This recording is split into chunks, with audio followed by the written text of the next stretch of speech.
The chain didn't just pull, it claimed. The van lurched like something had grabbed it by the spine. Metal screamed under the floorboards. Alan fought the wheel, jaw clenched so hard I thought his teeth might crack. "Hold on," he barked, and I did, one hand on the dashboard and one on the door handle, trying to anchor myself to the interior. The truck gunned again, and suddenly we weren't driving, we were being dragged. The tires skidded on gravel, the van sliding sideways toward the edge of the lot where a shallow ditch waited like an open mouth. My mind did that awful thing it does in a real crisis. Everything got very clear and very small.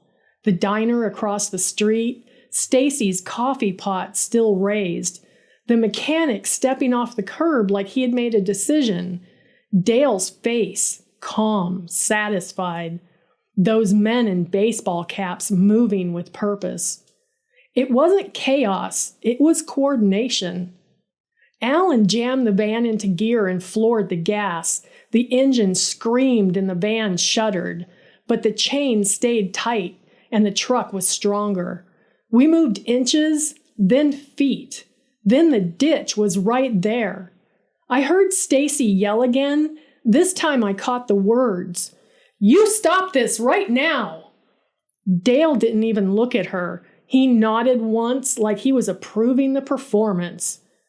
The quiet man, the one who had been peering into our back window, walked up to my door with those keys again. He fit one into the handle like he had done it before, and I watched, frozen, as he turned it. The lock clicked. It wasn't mine anymore. It was his. The door handle moved. The passenger door popped open an inch, sucking in a wedge of hot air and dust. My whole body screamed, "Run!" But run where?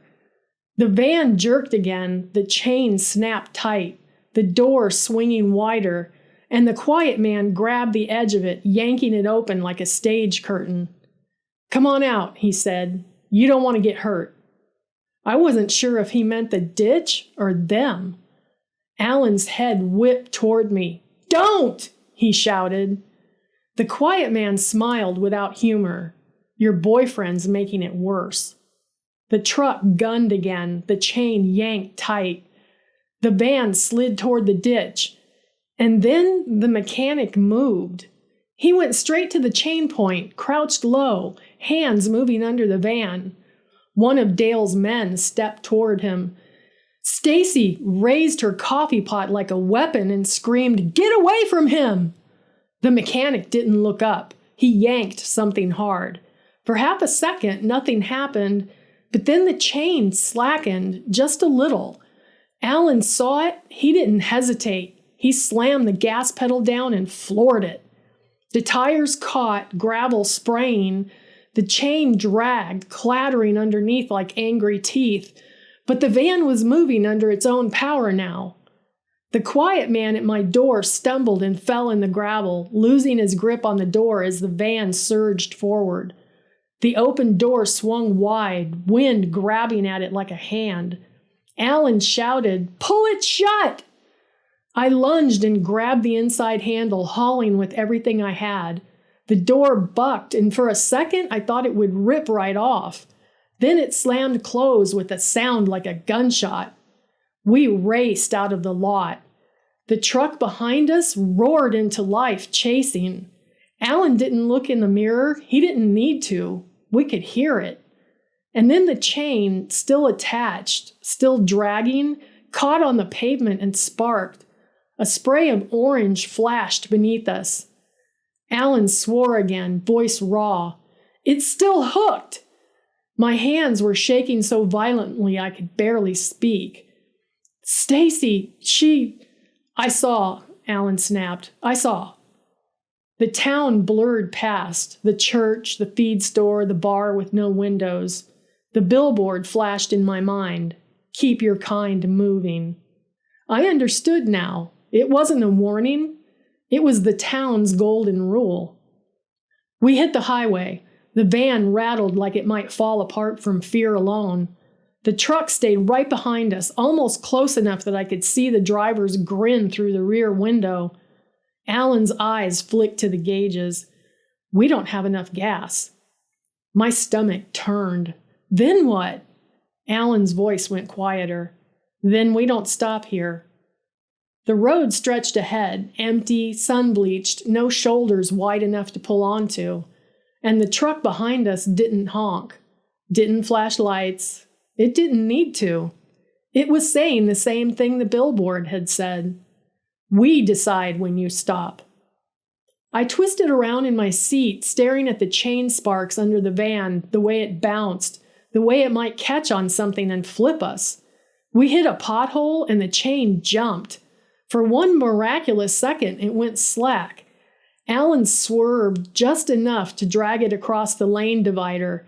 And then a loud crack! Metal snapping against metal, and the chain broke free. It whipped behind us like a snake and skittered across the pavement. It bounced under the truck, causing sparks to fly. The truck swerved hard. Its tires screamed. And for one breathless moment, I thought it might roll. But it recovered. Of course it recovered. It straightened out and kept coming. Alan's knuckles were white on the wheel. They're still following. Up ahead, the road split, a fork. One direction, a sign for a larger highway and a town name I recognized from the map. The other, a narrower road into low hills. Alan made the choice without speaking. He took the narrow road, and to this day I'll never know why. Trees appeared, scrubby at first, then thicker. Lots of shade, lots of turns. Places to hide, places to crash. The truck followed, gaining ground. My heart pounded so hard I felt nauseous. Then, far ahead, another set of headlights appeared around a bend. A semi. Big, loud, like real traffic. Alan's voice cracked with relief. Thank God. He sped up, trying to get close enough to the semi that the truck might back off. For a second, it worked. The truck lagged, but then it surged again, pulling into the opposite lane, trying to pass, trying to get beside us, to force us off. The semi's horn blasted, a long, furious bellow.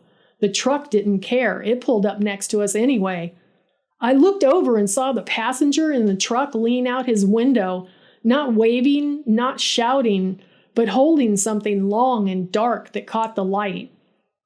Not a gun, at least I couldn't be sure, but something meant to be seen, a warning that didn't need words. Alan's face went blank with fear. The truck edged closer. The van wobbled toward the shoulder, loose gravel and a drop-off beyond it. Alan fought the wheel. The semi-horn screamed again. The truck's driver looked forward, calm as a man choosing a parking spot. The passenger pointed that dark object toward our van, and Alan's voice came out strangled. They're going to make us crash. And that's when I saw it. Up ahead, around the bend in the road, a small turnout, a gravel pull-off tucked into the trees, and beside it, a second truck, parked, waiting, like they'd set the whole thing up, like this road was part of the town's reach. My mouth went cold. Alan, I whispered. He saw it too. His eyes widened. And the truck beside us surged, bumping our van just enough that the whole frame shuddered. A casual tap that said, "We can do worse." The semi blasted its horn one more time, and then the semi had to slow for the curve. The truck beside us didn't. It sped up, cut in front of us, and angled itself just enough to block the lane, forcing Alan toward the turnout where the second truck waited. Alan slammed the brakes. The van fishtailed. Loose gravel sprayed. The shoulder crumbled under our tires. My body lifted out of the seat, weightless with terror. And as the van slid toward the turnout, toward the waiting truck, toward the trees closing in like a trap, I realized something with perfect clarity.